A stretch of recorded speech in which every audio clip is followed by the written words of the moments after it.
Good morning. Happy to have you all with us. Us here is euphemistic. Happy to have you all here with me and with each other. So I guess it's not that euphemistic since you're with each other. But this morning, as you may know, we are doing Parshat Ki Tisa, which is a very famous part of the Torah, because it contains the story of the golden calf and the Israelites' great rebellion against Moshe and against God by worshiping the golden calf. And before we get to it, I want to just situate the question this way. So, remember where they came from. The Israelites are slaves for hundreds of years. All of a sudden, a series of astonishing miracles, big miracles, God's sound and light show, darkness and hail and locusts and disease and all sorts of remarkable and epical events take place to enable them to be liberated from Egypt. And they're under no illusions that God has done this. It's not like Moses says to them, by the way, this God thing is just a ruse. I'm actually the Wizard of Oz, and behind the curtain, it's me doing all of this. In fact, when Moses comes to the sea, he doesn't know what to do. He has to cry out to God and say, help me. So the Israelites enter the desert knowing that God has liberated them. And in whatever primitive way, because after all, they were slaves in Egypt for a long time and are fairly primitive, in whatever primitive way they think about it, they are also aware of the fact that God is enormously, unfathomably powerful. Now they get to the desert.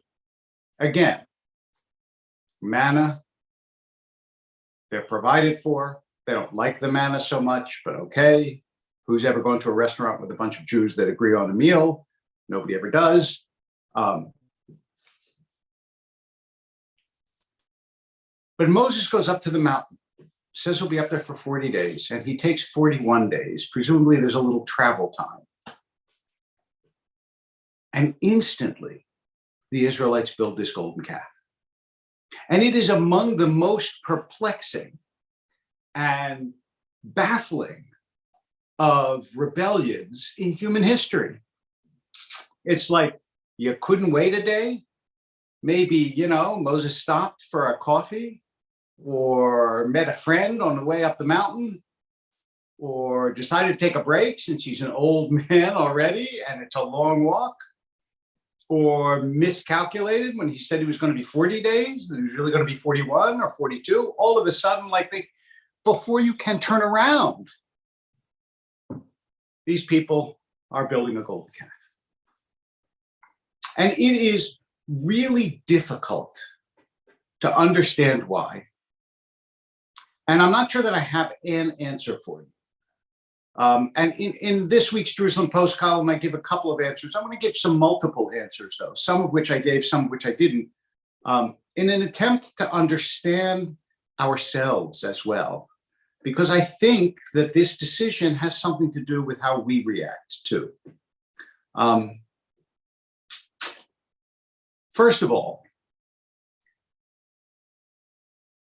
the weird thing that is noticed by Rabbi Simcha Zissel, a Hasidic commentator, is that God doesn't say, I'm punishing this people for idolatry. God says, I'm punishing this people for being stiff-necked. And so one of the things that you might conclude from this is that God is saying, here I gave them all these miracles and I still couldn't change their religious orientation. They started off as idolaters and they're so stiff-necked, they are so obstinate, they are so stubborn that they can't reorient themselves to a monotheistic idea. They stay where they are for the last hundreds of years, which is surrounded by idolaters, and they assume that idolatry is the way to go.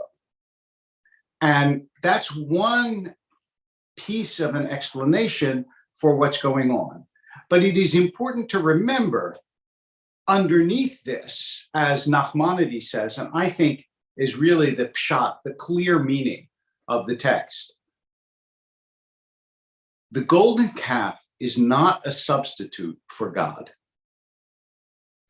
A lot of readers make that assumption, but I think that that's a mistaken assumption because, among other things, the Israelites were not stupid. They didn't think that the gold that they had just pulled out of their ears and the rings that they pulled off their fingers were all of a sudden what had liberated them from Egypt. Instead, you have to understand how idolatry works. Idolatry is the visible symbol of eternal forces. So idols symbolize gods. They are not themselves gods, even though they have a sort of magic quality so that the statue itself takes on a certain holiness and power. It's still not the God itself. What changed when Moses went up the mountain was that the Israelites no longer had the visible symbol of God. So when they lost Moses, they lost their idol. Moses, in that sense, became a sort of human idol because he was the symbol of the God who had liberated them from Egypt, since Moses, after all, was the one that did it. And when Moses is gone, when he's up the mountain and they don't see him, they immediately need another substitute for whatever great power God is, I want to say embodying, but God doesn't embody because God doesn't have a body. God represents, God brings forth. They need a visible symbol for it. So that's one piece of why it is that the Israelites immediately go to the golden calf. Another piece of it is that people in distress are impatient and they react instantly to things that upset them. So could the Israelites have waited a couple days and had a better reaction? Absolutely. But they saw and they instantly reacted. And that, which is very old homespun wisdom, right? That tendency to instantly respond is another thing they're going to have to learn to overcome. You wander 40 years in the desert, you learn a little bit of patience. You can't instantly react to everything. But when they come out of Egypt and they want all their problems solved immediately because they're in distress, they instantly decide that they have to replace Moses, who's gone longer than they thought he should be. And there is this deep psychological need to not be in hesitancy or uncertainty or discomfort. It's another piece of the psychology of the golden calf. And then I think that a third piece of this is that there was a genuine religious impulse in the people. Because remember, the golden calf was made up of their own jewelry and so on. It's like they were donating to something that they thought of as a religious entity. So it wasn't a purely cynical or mean or evil undertaking. They really thought, I'm going to, with this contribution, I'm going to do something that will help the sort of religious life of the Jewish people. And they did the sort of thing that we would have asked of them to do if we were raising money, as Moses does a little bit later, for the tabernacle, because the same impulse that gives to the golden calf is the impulse that gives to the tabernacle. So there's that. And then the last thing is that I want to, or almost the last thing, is the innovation of the Jewish people was that the greatest reality is precisely that which you cannot see. That God is intangible. And human beings have a deep need for physicality and tangible symbols and signs. And so the desire to make a symbol for God is not just an ancient Israelite desire, it's our desire too. We want something that we can look at, that we can hold on to. We are materialists to some extent in our very core. We feel safe surrounded by walls. We feel unmoored when we don't know where we're going, and it's just there are no landmarks and there are no things to help us. We have a tremendous attachment, most of us, to things. And very few of us are able to divest ourselves of that attachment. And even doing that is its own project. There's a famous story about, who was it?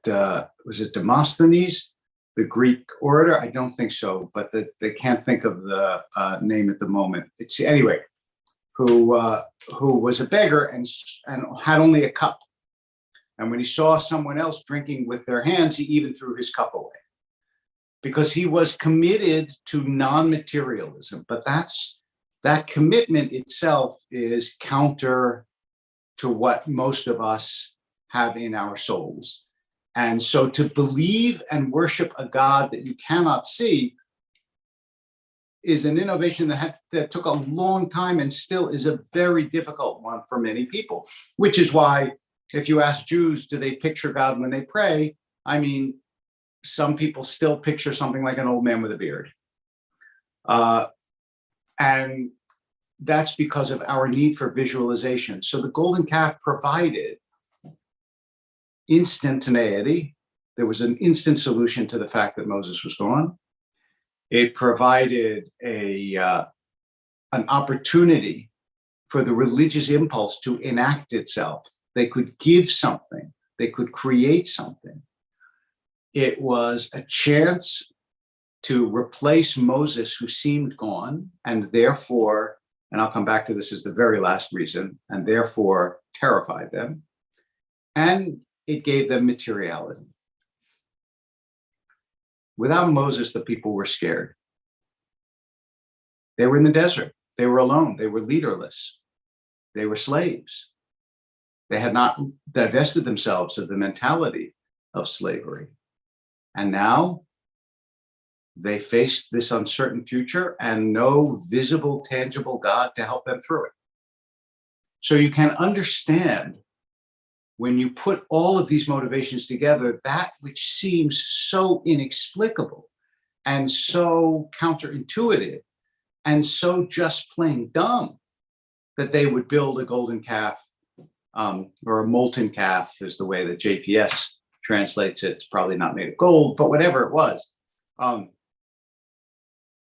to worship when Moses seemed absent. And you can equally understand Moses's fury when he comes down and he sees the calf, because his anger at and disappointment in his own people is something, I think, that is easy to identify with, given what they have been given and where they find themselves in this stage of the story. So those are at least a few thoughts on the golden calf. Let me ask you if you have questions or comments. And I'm going to quickly scroll through Facebook and see if you do have any. I don't see any at the moment, but welcome back to everyone. And let me ask you if there are any in the chat. I will open that as well. Okay, so Diogenes, that was it. Thank you, Jim. I knew Jim would. It was Diogenes, not Demosthenes, who threw away his cup. I'll tell you one other great story about Diogenes as soon as I have some coffee. Diogenes was lying on a beach, the story goes, and Alexander the Great came upon him. And Alexander the Great was the greatest conqueror in the world. And he saw Diogenes, the famous philosopher. And remember, Alexander the Great had trained with Aristotle when he was young. So he had respect for philosophy and philosophers. She comes up to Diogenes and he says to him, I'm Alexander the Great, conqueror of half the world. Anything you want, I will give you. And Diogenes said, what I want is for you to stand out of my sunlight. Now, can you imagine having such a little attachment to things that you would say that to the conqueror of the world? And this is Mark's daughter's bat mitzvah parsha. It's a good one. There's a lot to say about this. You know, there are tablets, there's a calf. There is a dramatic story of betrayal and ultimate forgiveness. And remember that the forgiveness comes as a means of Moses calming God, right? God gets upset. And Moses says, you know, if you're gonna destroy this people, get rid of me too, because I don't want to be part of a story that has a God that destroys God's own people. And this illustrates what Abraham Joshua Heschel and Yochanan Moff's, two scholars of the prophets, say about the prophets, which is that the prophet is somebody who defends the people against God, which is what Moses just did, but also defends God against the people, which is also what Moses did. It's like when the people misbehave, Moses says to God, don't destroy them.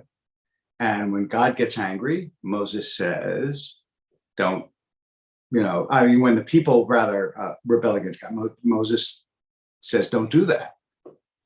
Directs them in a different way, redirects their energy to the extent that it is possible. So you have both of those. And the golden calf is a sort of culmination of this rebellion. There will be other rebellions in the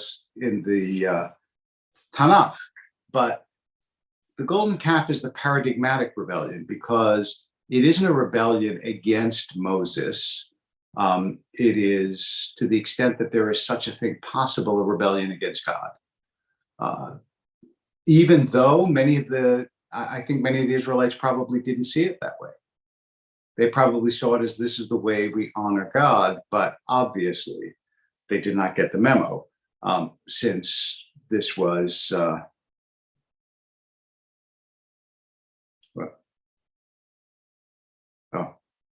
okay. Thank you for the kind remarks. And so the other thing that I would say about this parsha is that it does remind us again about the natural human tendency to want to fix and react things that are bad immediately, and how hard it is to sit with the discomfort of not knowing what's going on. Because I'm sure that there were people in the Israelite community that said, "Look, give it time. He'll come down. Give it another day. Give it another two." But they couldn't do it. They couldn't do it. By the way, interestingly, it's actually not the golden calf or the smashing the tablets that prevents Moses from going into Israel. At least according to the Bamidbar, the book of Numbers, it's because Moses hits the rock when God says to him to speak to the rock. God doesn't seem really to rebuke Moses for smashing the tablets, maybe because God's so upset about the golden calf, God's self. However, and this is important to say, that I'll have more to say about this in some ways on Shabbat morning, and I've spoken about it before, that the broken tablets and the whole tablets are carried together in the ark, which is a beautiful image. So when Moses does break the tablets, those tablets remain.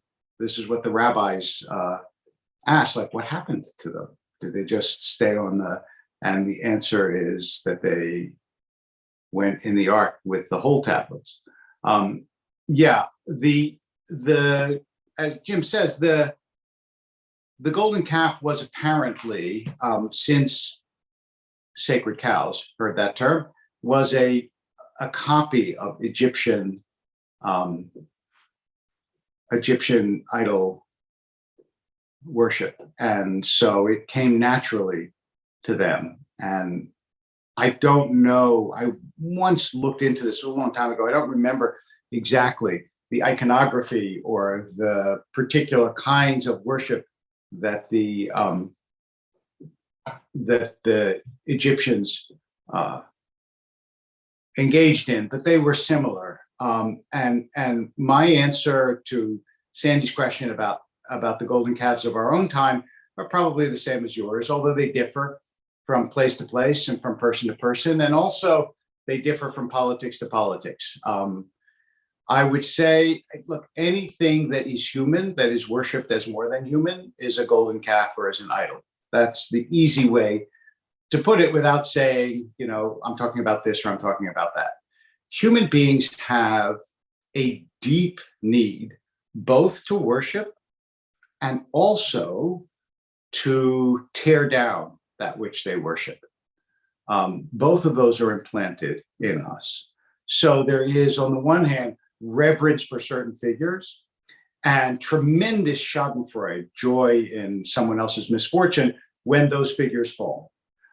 You see this in cancel culture all the time, right? When someone all of a sudden takes a precipitous fall, everybody wants to talk about it.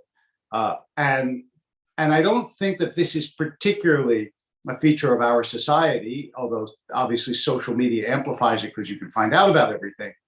But I think it's deeply implanted in human nature, is that we have the duality of the worshiper, which is both reverence and distrust of that which we revere, and maybe distrust of our own reverence.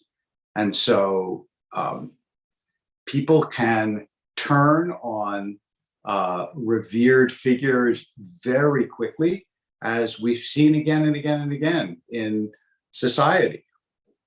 Sometimes deservedly so, right? I don't think anybody would say that it's a shame that people turned on Bernie Madoff and Harvey Weinstein, and sometimes less so. But it is a feature of our characters that I think is in some ways two sides of the same coin. The same part of us that wants to give up our own decision-making and autonomy to someone else, then resents that we have given it up. We're complex creatures, what can I tell you? I mean, the other thing that I mentioned, I don't know if it was this week's Parsha or last week's Parsha, I think it was this week's, it was Eric Fromm wrote a book called Escape from Freedom. And he posits, and it makes perfect sense, that these slaves, they don't want to leave Mitzrayim, which comes from tsar, meaning narrow. Remember, narrowness keeps you safe. You're in a straitjacket, you feel safe. You may feel confined, but you feel safe. It's openness and expansion and freedom that, even though it's exhilarating and wonderful, is also scary. And the Israelites, who had been in this narrow place of slavery, now all of a sudden are in the vast expanses of Egypt, the desert.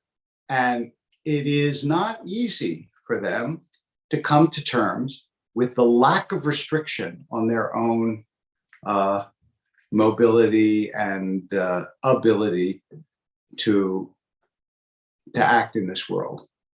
So I think there are multiple factors that go into the building of the golden calf, and I am certain, beyond certain, that there are many more that we did not name this morning that may occur to you even in the course of the day, if you think about the parsha in the course of the day, which I hope you will.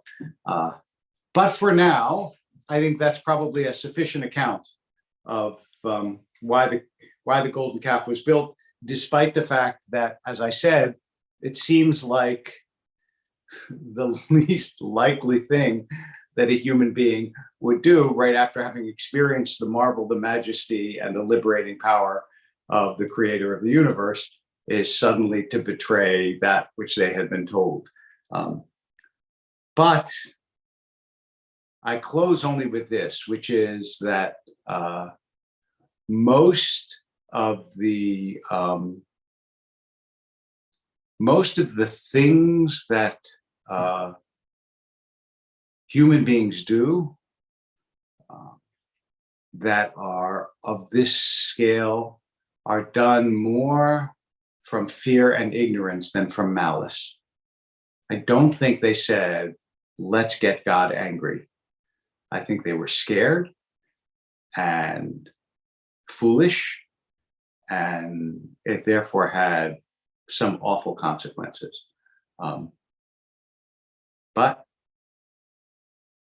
that too is a teachable moment. So thank you for joining us. Hope to see you on Shabbat morning, and